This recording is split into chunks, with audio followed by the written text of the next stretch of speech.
Wow. Hey, you, you a farmer?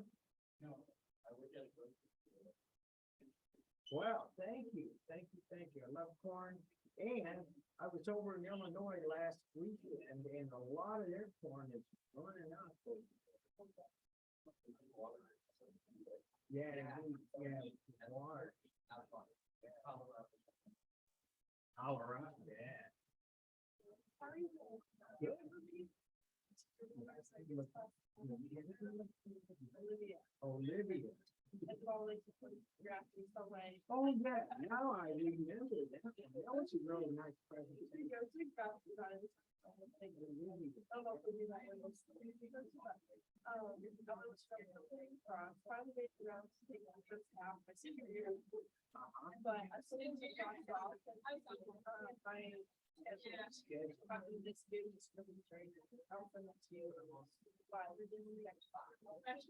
Oh, perfect, yeah. And, what else was I gonna say? Are you graduating this? I'm supposed to just won't graduate in May, but I'm not sure I'm going to, we have a COVID, we got an extra year of eligibility for lacrosse. I think I might stay to play that, and then that way I can like kind of lower my capital a little bit this year and next year, so that's a scholarship. Yeah, so it is. I'm glad you got it. Yeah, I finally made it around to in person, harder than I used to know. But, and we're gonna do one of those presentations. Okay. Yeah, I love this. They were really good. And so I think that's when we hit the sweet spot. When I find something that you guys do really well.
Well, guys, 5 o'clock. And so let me introduce myself. My name is John Bohack. I been teaching at Maryville here, I think, 4 years. This is maybe my 4th year. And you're looking at me and saying, but you look like 40. And you'd be right. I taught for 25 years at Truman State University in Kirksville, and I retired, came back home. I'm from St. Louis, and it was important to come back for a lot of reasons, but my wife and I have aging parents, so we're like in that generation where take care of your parents when they get really old. Her mom passed away some time ago. My dad still here, but he's in a nursing home and hospice care. He's 88. And so anyway, to do what I can. And so anyway, I've been teaching a long time. I love teaching. It's not a job, it's what I love to do. So. And so you guys, I want to get to know you a little bit. And I think what I'd like to do is we're going to be taking attendance this semester. All of the stuff that we went through last year, out the window.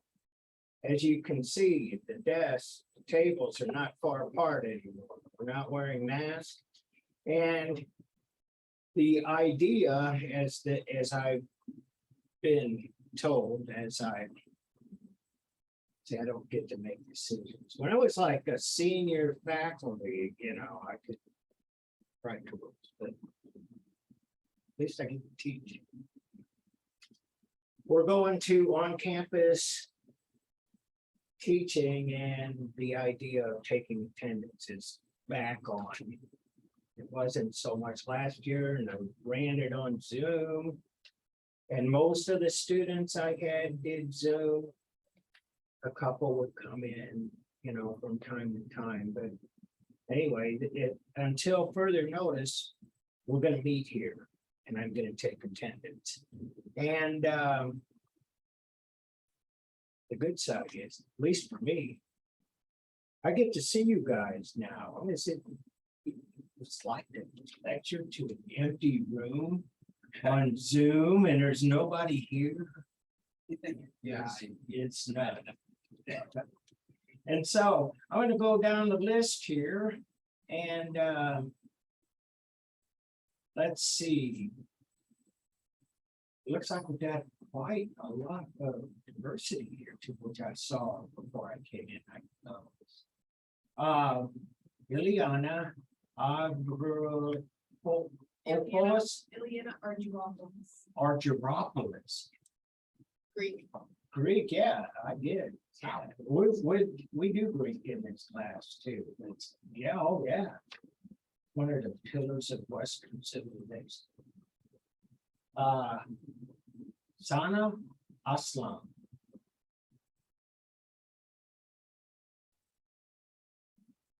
Mackenzie Clark. You still got your same chair too. All right. Rachel, you're here. We talked to her. Covello. Oh, there you are. Yeah, good. Carter Frank, here.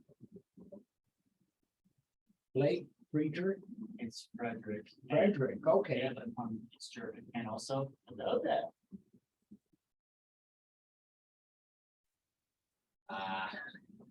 I didn't quite catch all of that, but If you're a Star Wars fan, you know the reference.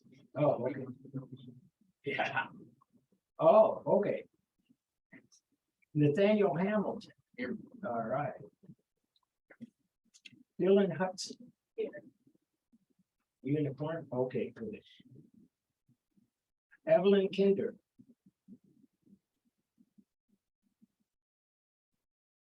You're not related to Jason Timberlake. Oh, I met him one time. That was Eddie Mingione.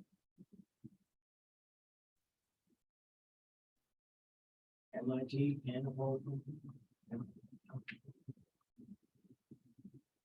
All right, got another one that's, I'm gonna mess up. Medina, Nichman, Janova. Nigma, Genova. Oh, good, I'll get better. Jewel Person. Austin Ramoroka. Did I say it right?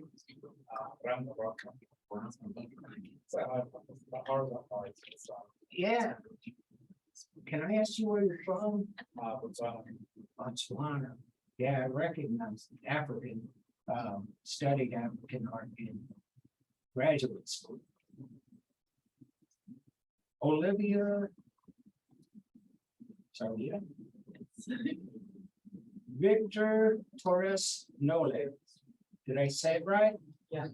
All right. I see you're a transfer student. No, Well, you got Hogwarts on your shirt. I thought maybe, you know, never mind. I see what you did there. Victor, we're good. Yeah. Emma Vantic. Can I ask what kind of name that is? B-A-N-T. Oh, it's Boston. Bosnian. See, Yeah. my name's Bohak. That's The Czech. It's that Slavic language. Good. Bulkhead. Irma. That's it, right? Yes, Good. South Asian, I'm thinking. Indian. Indian, yeah. Lily Vizino.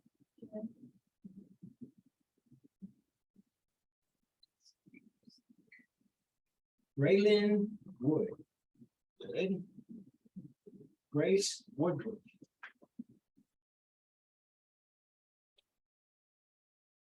And so. Let's see. 1, 2.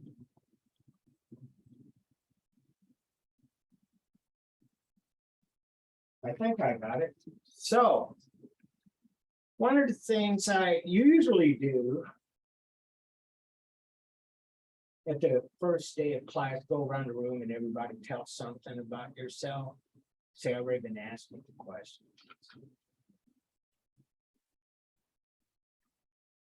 You want to do that?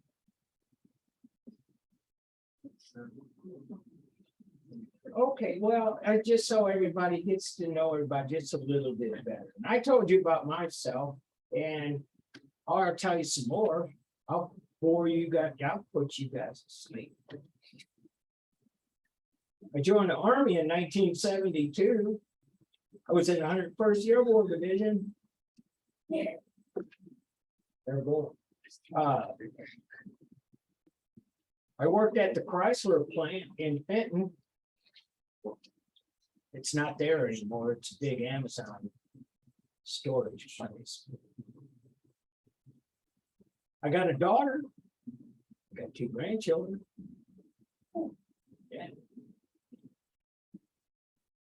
She would not let me tell you this, but I'm telling you. We adopted my daughter from China in 1997. And she just turned 27 this year. And she's got 2 kids, and they're my grandchildren. So, anyway,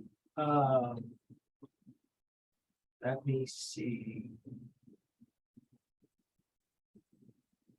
Trying to remember.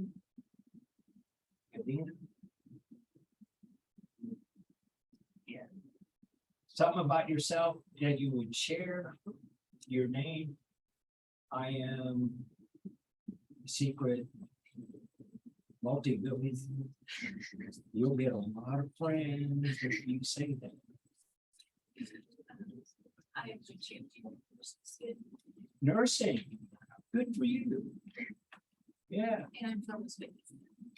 Uzbekistan. Oh, wow. Yeah, I thought we were, yeah, pretty.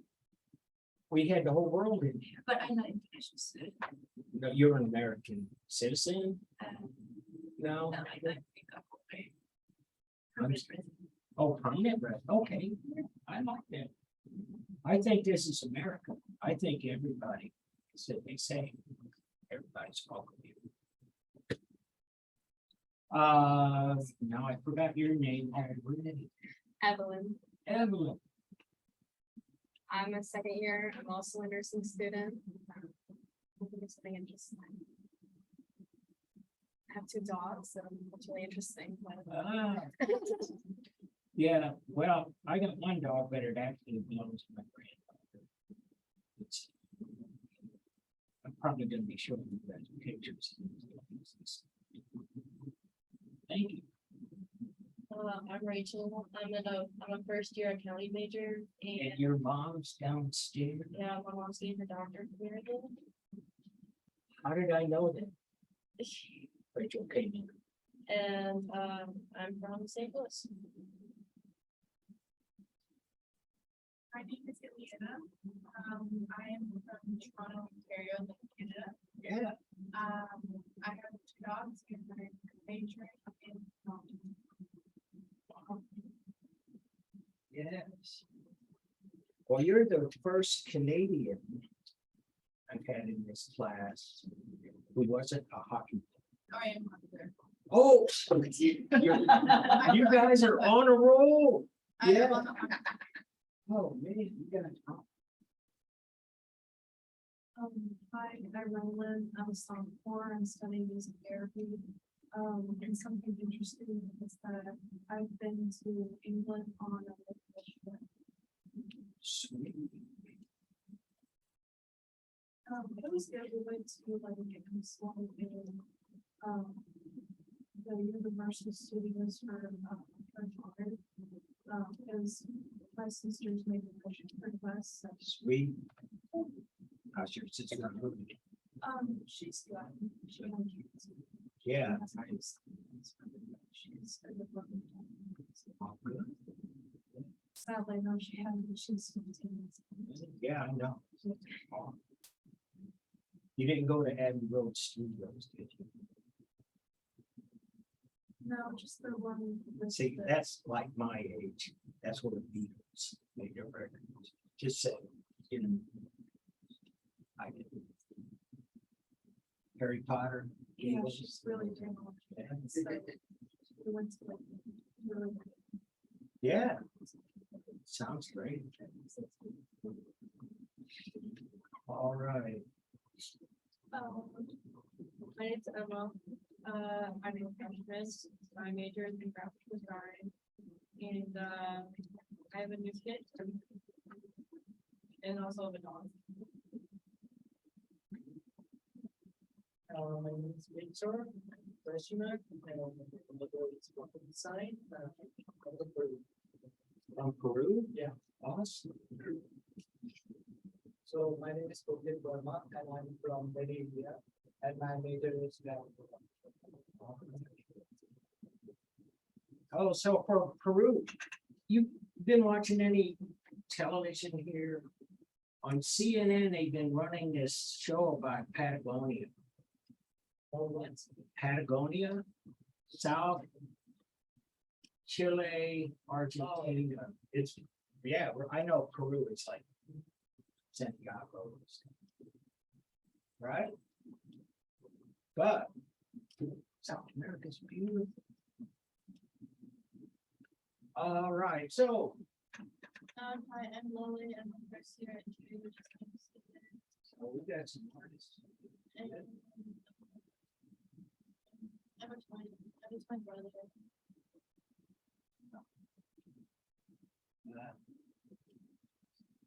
Okay. So, that's a thing. Your sister, your twin was a sister, you guys could like change out. All right, sir. Yes. My name is Butter. In credits, I'm a freshman, and I like stuff names. And I live in this state that I'm standing on. And work at a grocery store, Yes, and you brought me some corn. yes. Well, I got a lot of corn actually in my jokes. That's that. See? All right. So Mackenzie, And so, yeah, I was second year, I'm an interior design major. I like cool because I don't have I'm like an adoption. It's cool with me. Yeah. So Austin, I'm Austin, second year cybersecurity student. Hi. Second year cybersecurity student, and next summer I'm in trouble. well, it's. I'm not sure that I heard you exactly, but you're still trying to figure out what you want to do, is what you said? Yeah. Yeah. Well, you're young. You can do that, and I think that's really cool. I always really kind of had a grievance about college, that when they make you declare your major, sometimes even before you get here. You know, it's like, hey, let me play in the water a while, see what's out there, you know. Of course, I did that, but it took me 6 years to get through college. Listen.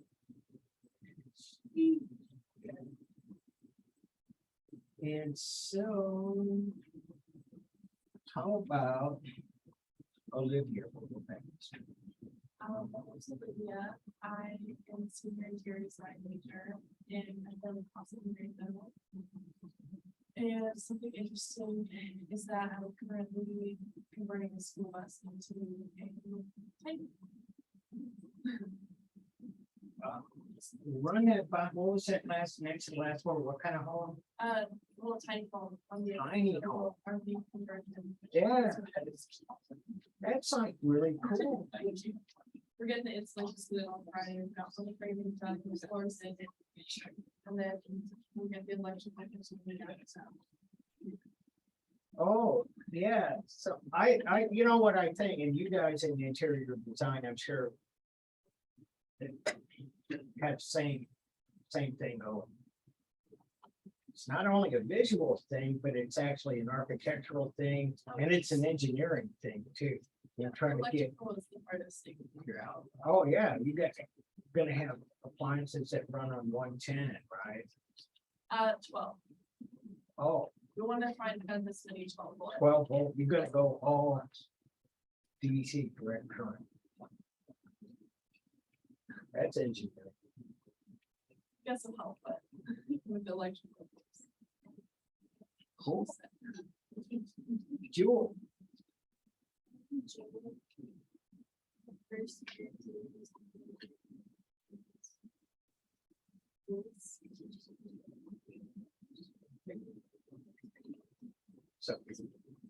Blake Frederick, I'm a junior year, was transferred from Springfield, Illinois. And the thing one thing about me is, it's actually part of my major. I'm a music therapist, yeah, and so we got 2 music therapists. Cool. I think 3. we came from the same class, and one cool thing about me is I'm on the autism spectrum. I'm autistic, Yeah, and I have 2 nephews and 2 step nieces, all siblings, all on the spectrum as well. wow. And I'm going to school to be a professional music therapist, to work with kids like my nieces and nephews. That's great. And it's like working with your own kind. Well, I'm telling you, yeah, there was the Illinois Center for Autism had a bike ride just on Saturday. I went on it, yeah, but their website was all kind of messed up, and so I had to register by calling them up and so I got to talk to some of the folks over there. They were really great people. And yeah, and being in education, it's all good. And thankfully now, being on the spectrum or special ed in general is very much accepted compared to us when many of us were kids. Yeah, I know. It's even in your own, when I was young, oh, it was terrible. Yeah, literally, like high functioning didn't exist. You had to be basically nonverbal and you were labeled as the R word. Oh, yeah, yeah, it My- was. That's exactly right. My dad, he was an ableist, which is someone who discriminates against them. It's like racism, like disabilities. He Yeah, he had no special ed or no one who had a physical disability other than the person who was deaf. And that wasn't that hard to get by at the time for him. But he never knew anything about anything like that until I was born and I'm his first kid. right. Yeah, okay. Hey, yeah, we could talk for a long time. I'm telling you. But, because I've been teaching for 30 years, and I've seen that come from being not even on the radar screen to being a central part of the campus administration, the services, everything. Finally, we get it. And I've had a lot of students on the spectrum and some, talking about prejudice and stuff. Almost all were brilliant. And in part because not only they have to learn, but they have to learn how to cope and how to deal with depression. So good for you. Thank you. Much appreciated. Hi, I'm Nathaniel. I'm in my second year. I am currently undecided, but I was thinking of going to special education. Yeah. And the interesting thing about me sort of ties into that. I am also autistic. And back in high school, I had a physical education teacher who was helping me around a lot in my 4 years of high school. And I'm really glad I had that help because I probably would have had a lot more trouble getting by without it. And I wanted to go to special education, so I thought that maybe I could help other students who are kind of lucky, so that they don't have to, they don't have to live a life. Yeah, good. Well, you guys must be friends. This is our first time. Kindred spirits. I love it. But it's, Yeah. yes, so I'm somebody. And so what you guys reminded me, and I might as well bring this up. If you got letters of accommodation, if you need accommodations, you go to the support services and they'll take care of you and they'll send me the letter on what kind of accommodations that you need. And I'm always happy to oblige. Usually it's probably the most common one is more time or quiet time. But whatever it is, we'll make sure you get it.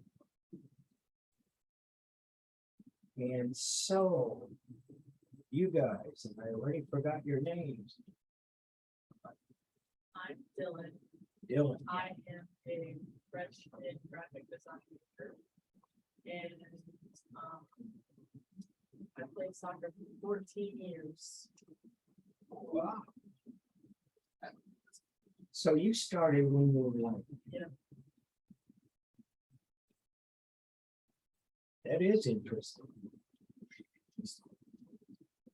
Finally. Okay, I'm Grace. I'm a second year transfer. This is my first year. And they're major.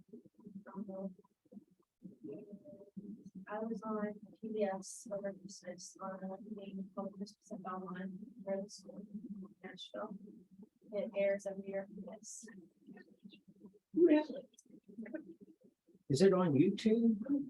Yeah, Yeah, on YouTube and their website. Oh, or their sure. PBS. So PBS and it's, what's the name of the program? Christmas at Belmont. Christmas at Beaumont. See, I always write about my students, especially my students, you know. I should. You're gonna get some lines. And so, yeah. Well, good. I'm glad we did this. I'm glad we get to know each other a little better and we got a wide range of majors here too. Really cool. And so, first thing I want to do is, have you all looked at this yet? The syllabus? Okay, well, that's fine, because we're going to look at it right now. And you get it, first of all, you scroll all the way down. I almost couldn't find it when I came in early because it's all the way almost down at the bottom. It's called simple syllabus. Why they call it that, I'm not sure, except for they're supposed to be uniform across every class. It's kind of like, I don't know if you guys have done resumes yet, but you get the program and you put in information and it puts it in the right place. That's kind of what this is. And so anyway, this is the class. I know you all belong here because you're on my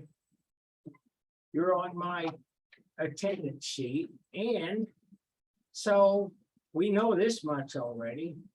3323, 5 to 615. And so basically we look at global art. We don't really quite cover everything as well as it should be covered, but it's a 100 level class. So we kind of get through a lot of time and a lot of cultures in a lot of places through the 14th century, which means that this is, as Mackenzie said, or was it Olivia? First getting around to taking the first half of the second half course again. Anyway, there's another class that's 1 AD AH 150, which is Renaissance to the present. But this is the first half of the world art history. And so these are the outcomes and identify artistic media techniques and styles, vocabulary, how to discuss issues about art. And so when we're talking about those three, that kind of gets me to the quizzes that you have. And there's 6 quizzes in here. And they roughly occur every other week.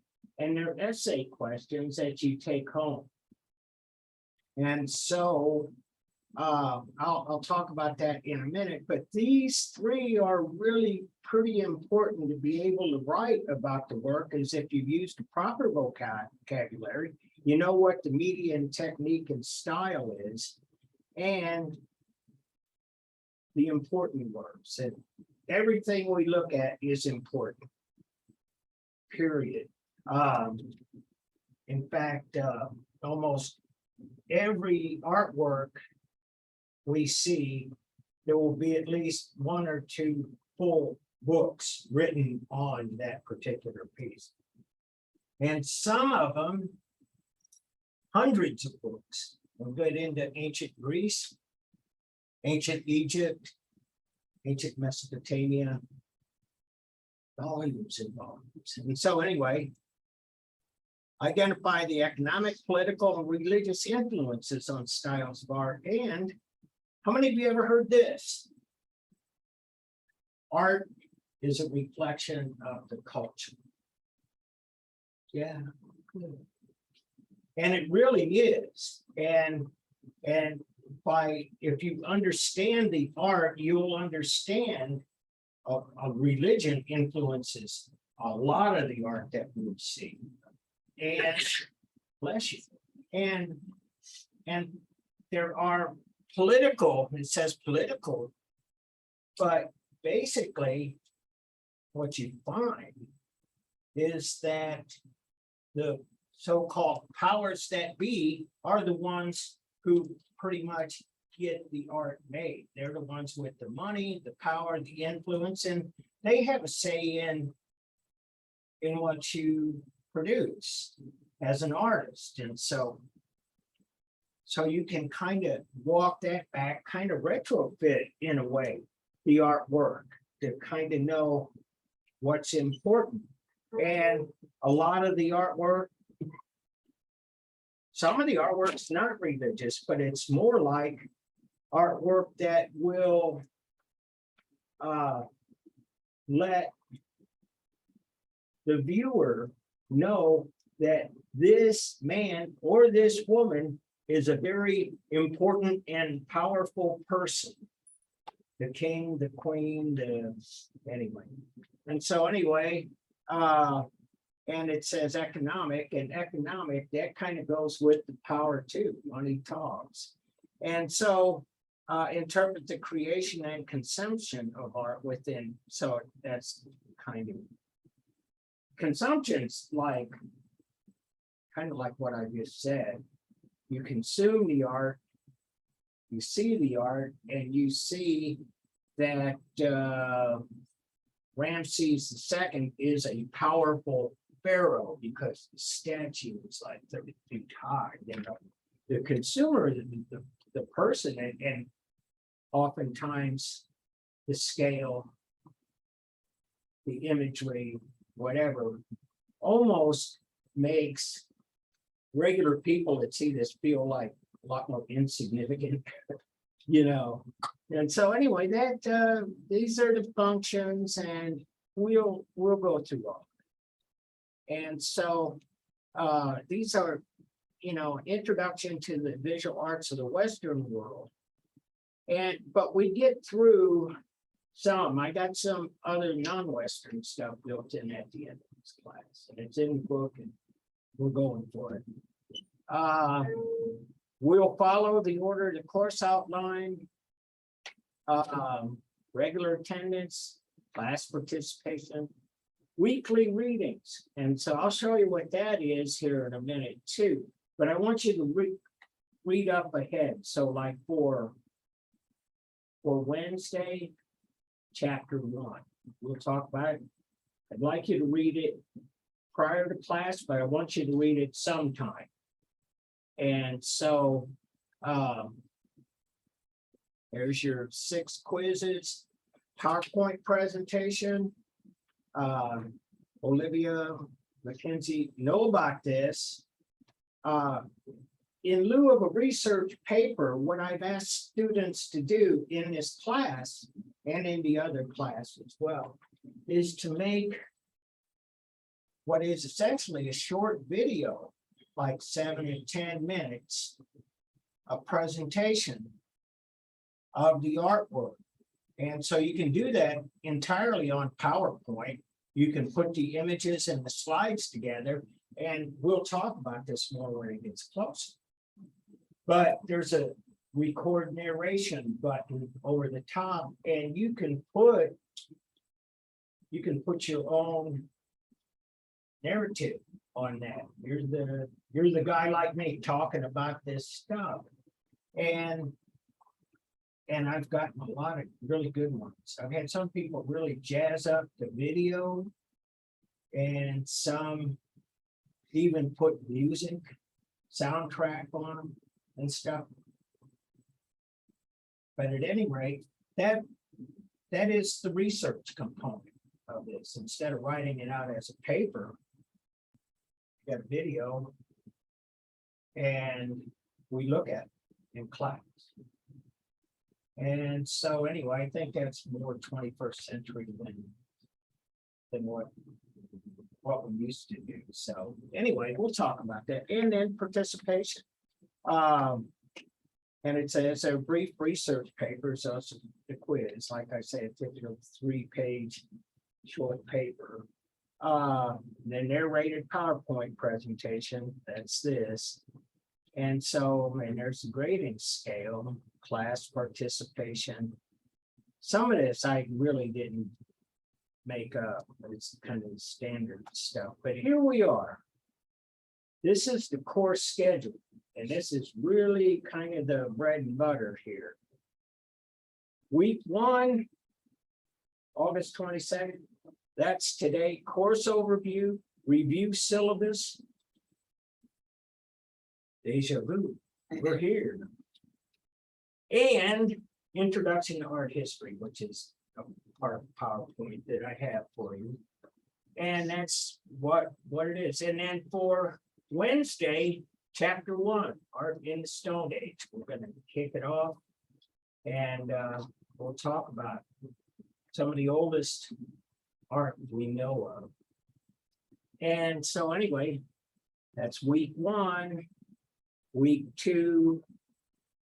And at the end of week 2, quiz number 1. So like I say, typically about every other week, ask you to write about it.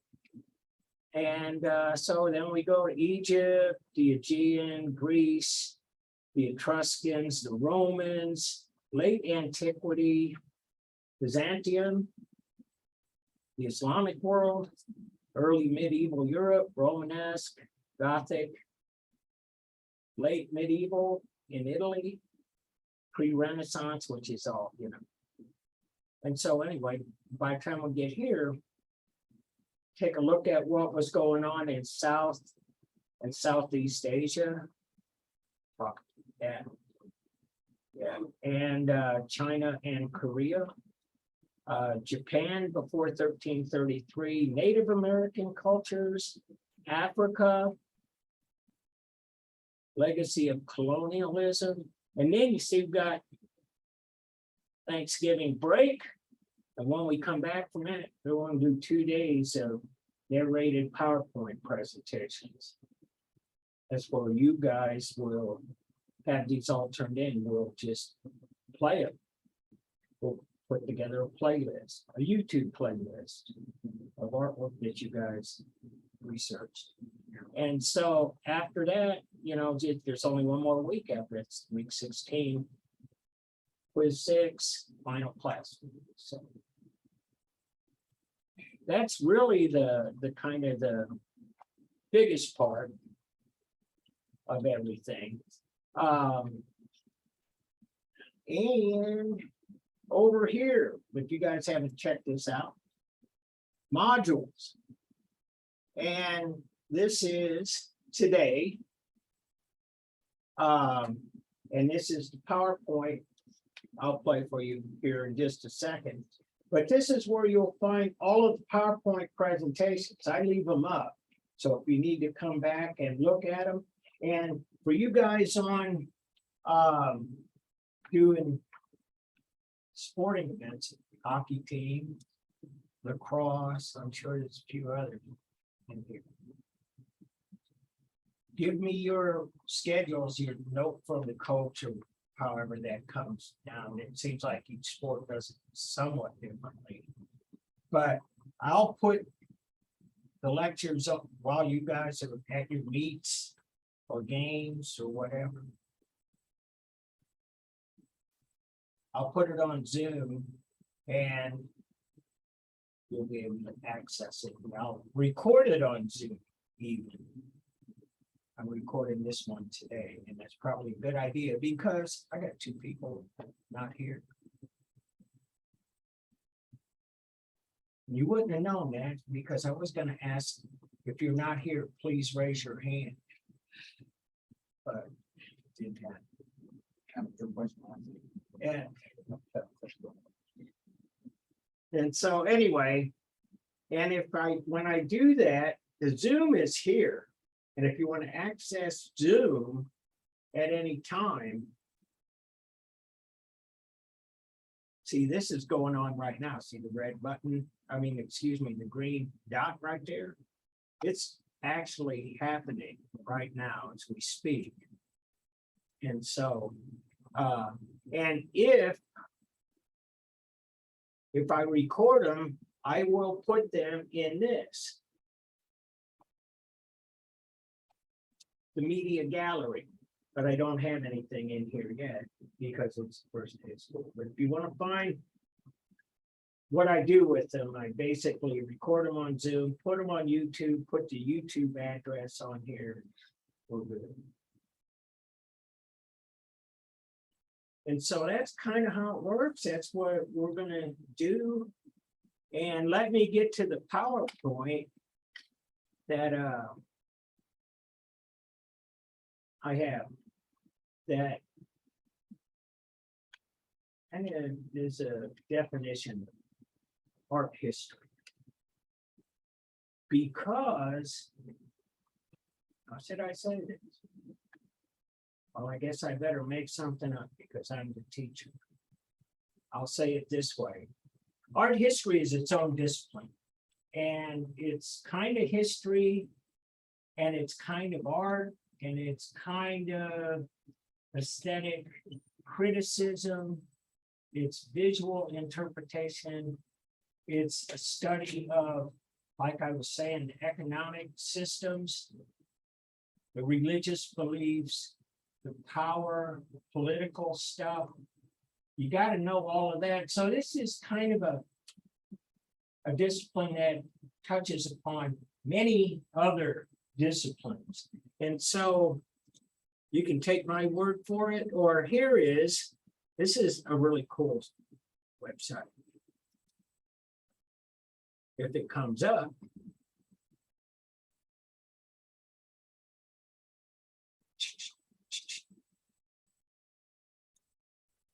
What is art history? And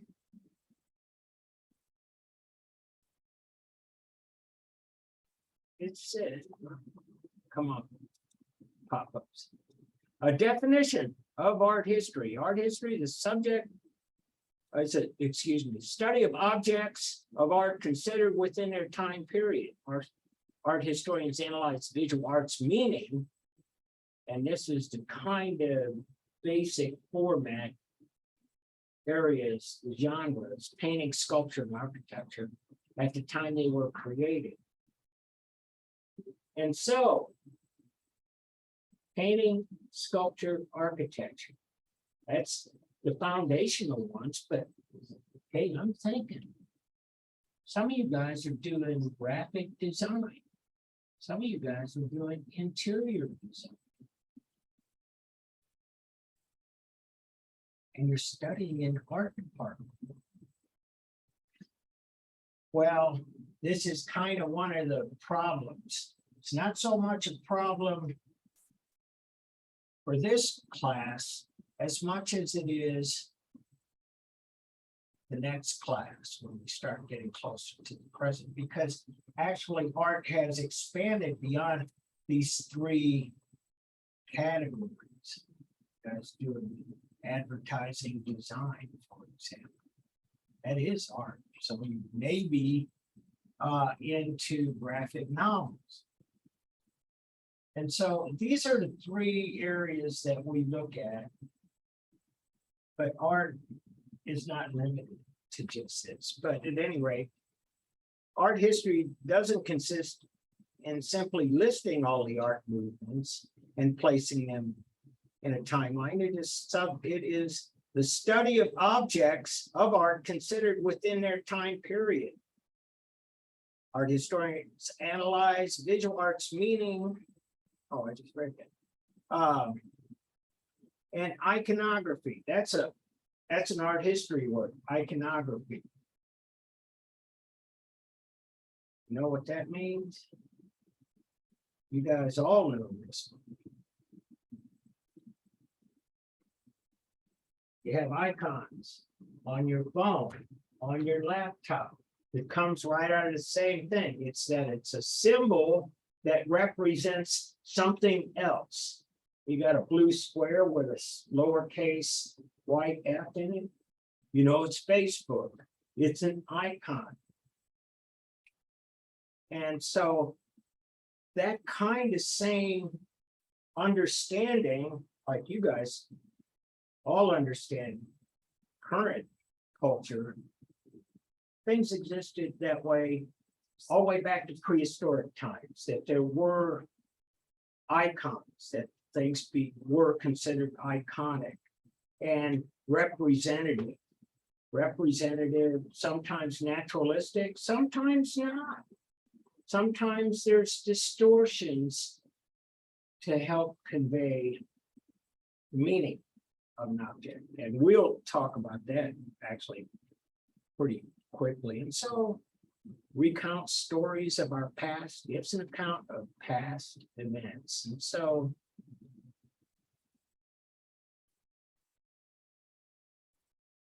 let me get back to that. And so one of the things that I always want to say up front is that there are things that are associated with art that may or may not be true. One of the ideas, one of the assumed goals of art is to create beauty. You guys in on that? That's really what a lot of people believe, and that's kind of how it's generally understood, but not all art is really beautiful. Many of you guys, I'll use some examples from the other class. Maybe you guys know The Scream by Edvard Munch. Yeah, that painting of the guy standing on a pier and his head's all looks like a skull. That's not really so much beauty. I mean, it kind of gets the point across. It's like anxiety personified, captured on canvas, but beauty not always. And in fact, a lot of times there are other motives, like the things we talked about power, about authority, about religion, and so on. And so those are the things that give us insight to humankind. And one of the things that I like about this course, and if we go back tens of thousands of years, is that there are striking similarities among every culture across the globe that go back tens of thousands of years. It's amazing. And it's so amazing that it's almost mind-boggling. Now there's part of this I wouldn't stay up front. How many of you watch things like the Discovery Channel, the History Channel, those kinds of cable channels, and they talk about ancient aliens? Actually, that's the name of a program. Ancient Aliens. You ever seen them? I mean, none of the things, so. Yeah. Well, yeah. Well, if you guys start poking around, which you will, because you'll be doing some investigation about this stuff, a little research, you're going to find that there are a lot of they have titles. Ancient alien theorist. And they basically say the reason that our humanity is so common around the globe and among people is that the aliens came down, altered our DNA stuff. And they go into a lot of things. They say, how could those Egyptians build those pyramids 3,500 years ago by hand? Yeah, that's exactly right. Yeah. And they were actually, in a lot of ways, they were mathematical geniuses too. They understood leverage and stuff, simple machines, pulleys and levers and stuff, enabling them to move those massive stones. Bottom line, that's what art historians do. They They kind of try to figure out how this all happened. But there's still holes in much of what we know. We know they did it by hand. But there are some people that whenever there's a hole in the knowledge base, they'll exploit it and try to tell everybody it's the ancient aliens or extraterrestrials that come down and they built the Mayan temples for the people from Mesoamerica, or something, you know. But at any rate, I just want to put that up there up front. Mostly what that stuff does is point at the lack of true information. And there may be extraterrestrials among us. I don't know, but I'm not discrediting any culture by saying they couldn't do it on their own, because they did. And humanity itself has been genius for tens of thousands of years. And so anyway, one of the things I wanted to talk about here, just briefly, is the priorities. And anything, the buildings, the paintings, the sculptures, all of those things were made. And because they made them because they were important. It shows where their priorities were. And so that's why you see in almost every culture, not ordinary things, but we will see some of that. But it's mostly the glorified things, the religious, the gods, the holy people, the tenets of religion, the kings, the queens, the power, and so on. And so priorities. And oh, that's it, wrong way. And so anyway, we'll talk a little bit about this as an idea too. This is called formal analysis. And that's where you actually just describe the work, the elements of form. And so if I were to analyze, say, this phone, maybe this, hand sanitizer, analyze it formally. Well, it's a cylindrical object. It's translucent, dark blue. It's got black sticker with white letters, writing on it. It has a white cap. And the cap is cylindrical and has this other kind of form on the top. Not sure what it's for. Oh, now I know what it's for. Bottom line, you talk about it, but you don't really have to describe what it does. You just talk about what it is. It's a cylinder, it's plastic, it's translucent, it's blue, it's got a white label, it's got a black label with white letters, it's got a cap. So that's formal analysis. And so why do we do that? Well, if you get good at this, then you can point to the aspects of the object. You can describe those elements of form and apply that to the purpose. And yes, So like basically describing the object with as much detail as possible. yeah, with as much detail about its physical appearance, but not particularly its function. So you kind of pull that out, at least to start with. And then when you start to describe the function, you say, oh, well, you take the cap off of this and you fill it with hand sanitizer. This white object on top is a pump. And so therefore it dispenses that. Then you're starting to talk about the purpose. Not about what basically what it looks like. Exactly. Yeah, and And here's another thing, Yeah, people on the spectrum, we are naturally very, very observant. oh, yeah, yeah, That's I know that's true, yeah, every little detail, we can see it.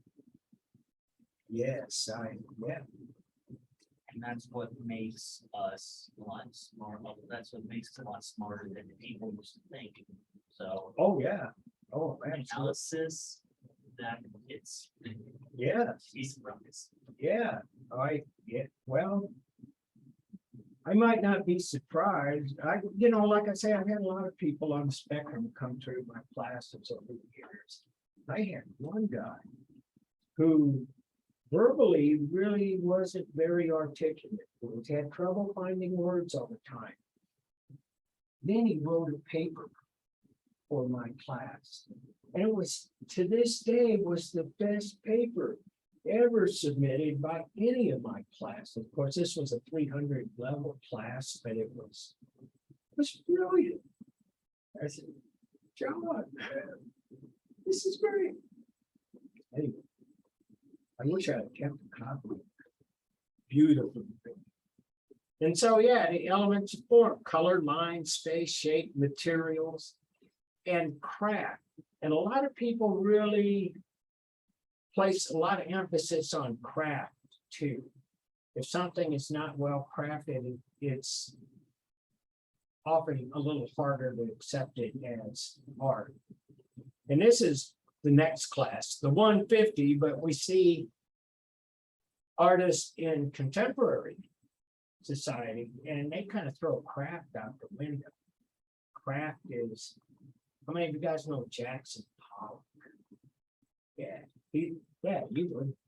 He was a guy that dripped paint all over the canvas, and everybody was still looking for the craft of the brushwork and this delicate modeling of the color. And so anyway, they've redefined craft. For this class, craft is kind of the same thing all the way through. And I want you to know, artifacts from previous cultures, a lot of them have not survived. And for a number of reasons. One is that they were made out of non-permanent materials.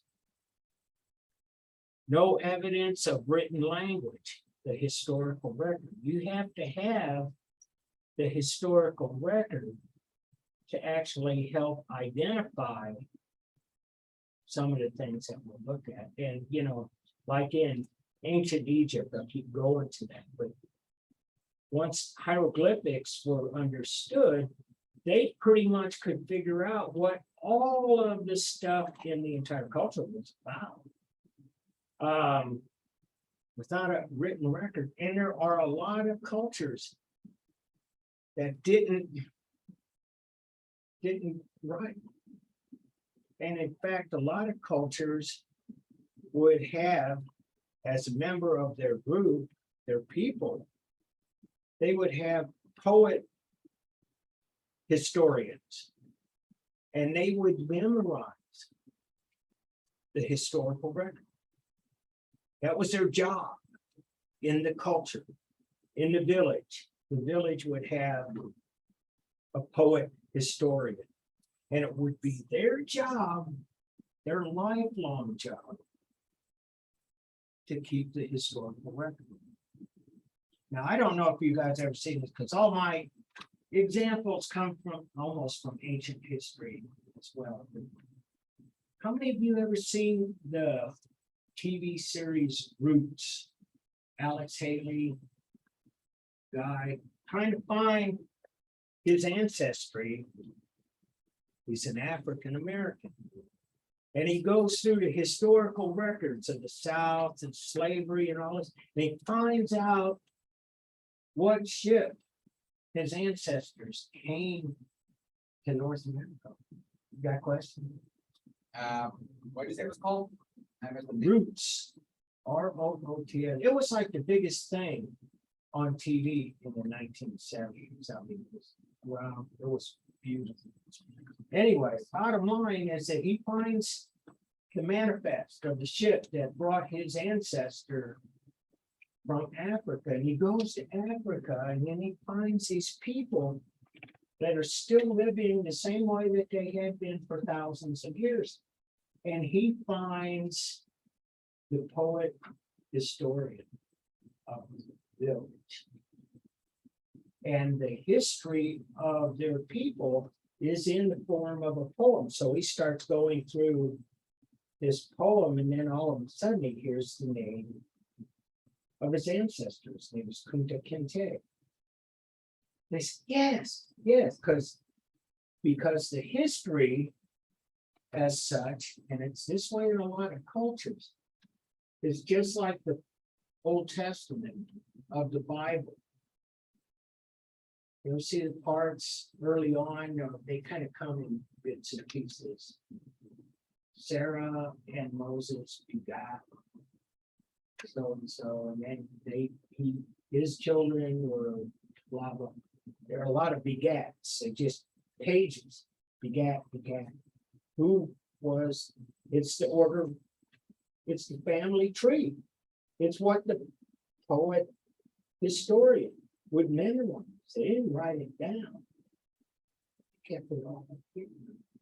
And so even the Bible itself, much of it comes from what they call oral history. And that's what this is, oral history. And you'll find it kind of in different places, historians, people don't commit anything to writing, but they know it, and they can tell you. And so anyway, and here's the thing I always like to impress upon people too. Necessity is the mother of invention. That was a quote from Plato, Greek.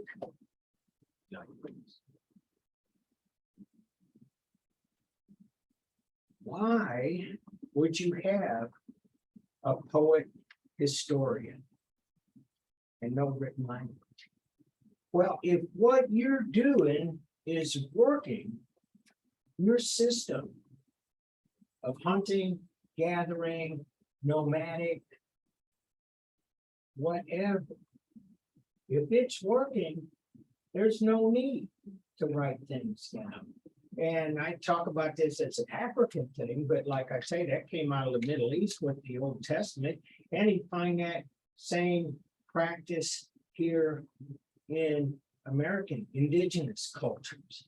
They kind of did the same thing. Some had well-developed language and writing, but others were in what we would call the oral tradition. And so, why am I going on about this? Well, when those oral traditions are lost, or the written records are no longer with us, we have to go back and try to figure out what these objects are about, what they were used for. And you'll find in this course, there will be differing opinions about what the purpose of work is. We'll talk about that more. And so anyway, bottom line, it's almost time. What we have here is a subject, the content of this course. It's way ahead of what the book has. The textbook, right, it's been here 5 years. We are finding new ancient art almost on a weekly basis. It's like amazing. And I tell my students this: if you like this kind of stuff, there is a career out there for you, archaeology. And in fact, my colleague that put together the online version of this course is an archaeologist. But that's like huge. There are archaeological digs all over the world. It's a big enterprise to find out who we are. And so they even have archaeologists that are employed by, say, the Missouri Highway Department. Because when they want to put in roads, when they knock down the trees and they start putting the bulldozers through, when they're doing construction, big construction, they send an archaeologist out there to make sure they're not destroying any ancient artifacts. It's a thing. And we want to preserve our history. We want to know. It's kind of a there's a lot of opportunity. And if you go to graduate school for this, they'll even send you to places where archaeology is like really big, like say, talk about South Asia, Egypt, the Middle East, places out west or native, Middle America, Aztec, Mayan culture. I mean, Incas, Thailand, China, Uzbekistan. Oh, we're trying to find it out. So basically what you'll do, I'm hoping here, is find how should I say? Find there is something here that will enrich your knowledge and understanding of human culture. And so these are all different things. Smithsonian Magazine, good for archaeological news, and it's readable. It's meant for regular people, not scholars. Smithsonian, and those are all Smithsonians. The Guardian, English newspaper, they cover arts and archaeology quite well too. And let's see. There was another one I thought I had in here. I must have not saved it. You can see it. What they have, what's happening right now.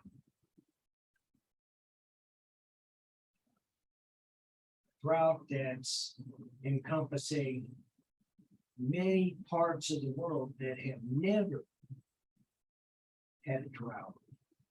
The rivers in Europe are all drying up.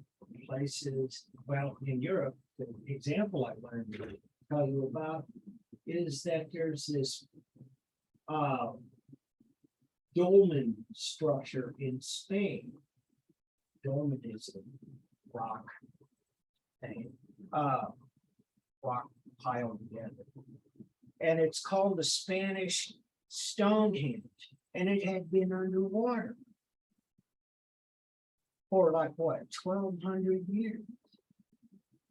In ancient times, this was a dry place, flooded. And so they're finding, as the rivers are drying up, they're finding all kinds that they found in China. One of their big lakes had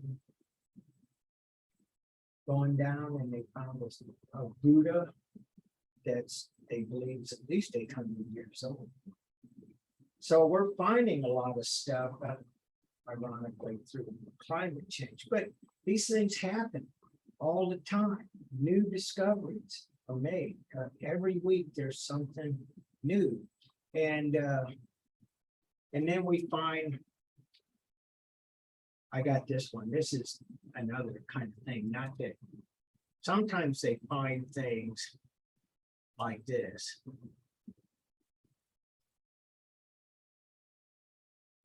This article's from the year. I got this last year. The people who own Hobby Lobby, there's a black market for a lot of these artifacts, and this is one of the tablets from the Tales of Gilgamesh. It's ancient Mesopotamian, Sumerian, exactly. Cuneiform writing, 3,600 years old, and the Tales of Gilgamesh actually tells a story about Noah and the ark. They use a different name for Noah, but it's right from the tales of Gilgamesh. And so anyway, the Biblical Museum, saying it has been smuggled and should be returned to Iraq, which is where ancient Samaria was. And other thing about that is this. As I say, we find more things all the time. There is a black market for this stuff. And when we have wars, one of the things that happen, sometimes invading armies demolish the artwork and the culture, and sometimes they just do sell this stuff on the black market. And I'm sure that that's where these guys who owned Hobby Lobby ended up, they caught them this ship had, so they had to give it up. But the Department of Justice had the third Gilgamesh Dream tablet was acquired in 23 by an American antiques dealer. So yeah, and they find stuff all the time, you know. So it's a big deal. And so these other articles I have here. Yeah, National Geographic. Anyway. Just for FYI, it's part of the news, and I'm hoping that you guys will do like I do when you turn on your web browser and they show you all of the Bing News. Every once in a while, there'll be something that has everything to do with this class, and hopefully you'll keep learning about this stuff long after we finish this semester. And so this is kind of the cool part of the year. It's still light out. Fall semester. It won't be too long, and then it'll be dark by the time we get out of here. And then by the end, it'll be dark when we're coming in here. Almost 5 o'clock.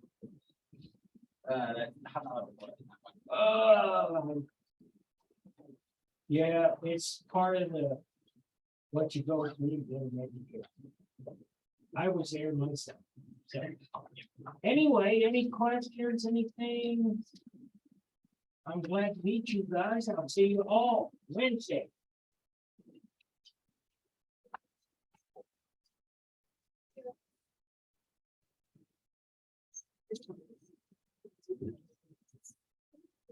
So if we miss the class, the lecture will be on the video. Yeah, Okay, sorry, you're that. Sorry. yeah. And let me know anything. See, I think I didn't. Like that one. Yeah.